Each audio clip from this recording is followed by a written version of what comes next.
Σήμερα μας έχουν στείλει εγκέφαλο Μαγνέτη Μαρέλη ΙΑΟΥ 1α.40. Είναι από πεζό 106.400 κυβικά. Το αυτοκίνητο τελευταία μπρος το βάζει ο ιδιοκτήτης πατώντας το κωδικό PIN του αυτοκινήτου εκεί πέρα που έχει κάτι πληκτρολόγια στο αυτοκίνητο. Σταμάτησε να χαλάει εκείνο, χάλασε αυτό το πληκτρολόγιο που βάζει κάθε φορά το κωδικό πριν βάλει μπρος. Ξεκλειδώνουμε τον εγκέφαλο, οπότε θα βάζει μέσα κανονικά. Εδώ έχουμε τον εγκέφαλο συνδεμένο. Πάμε να τον διαβάσουμε, γράψουμε και ώστε να ξεκλειδωθεί ο εγκέφαλος και να πάρει μπρος το αυτοκίνητο. Πάμε να την κάνουμε τη διαδικασία τώρα. Πάμε εδώ πέρα στο πρόγραμμα. Έχουμε αυτό το τσιπάκι. Ωραία. Και πάμε να το διαβάσουμε τώρα. Πάμε τώρα διαβάσμα να το κάνουμε. Ωραία.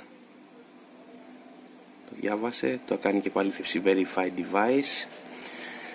Και εδώ πέρα είναι τα δεδομένα. Εδώ είναι και ο κωδικός PIN του Mobilizer.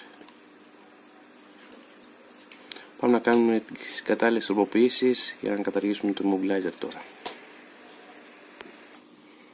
Πάμε τώρα να κάνουμε εγγραφή το επεξεργασμένο αρχείο.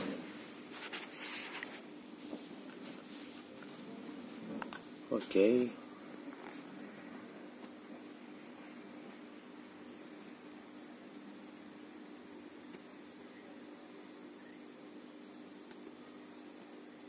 Αυτή είναι η απενική στο πρόγραμμα απλά. Ωραία. Ξεκίνησε να το γράφει.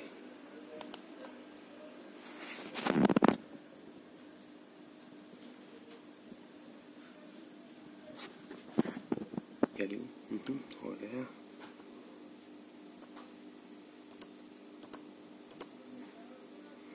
Ωραία. Και είναι έτοιμο. Γράφηκε.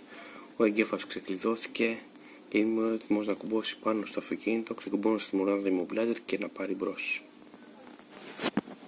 Αυτός εδώ πάει ο εγκέφαλος μας.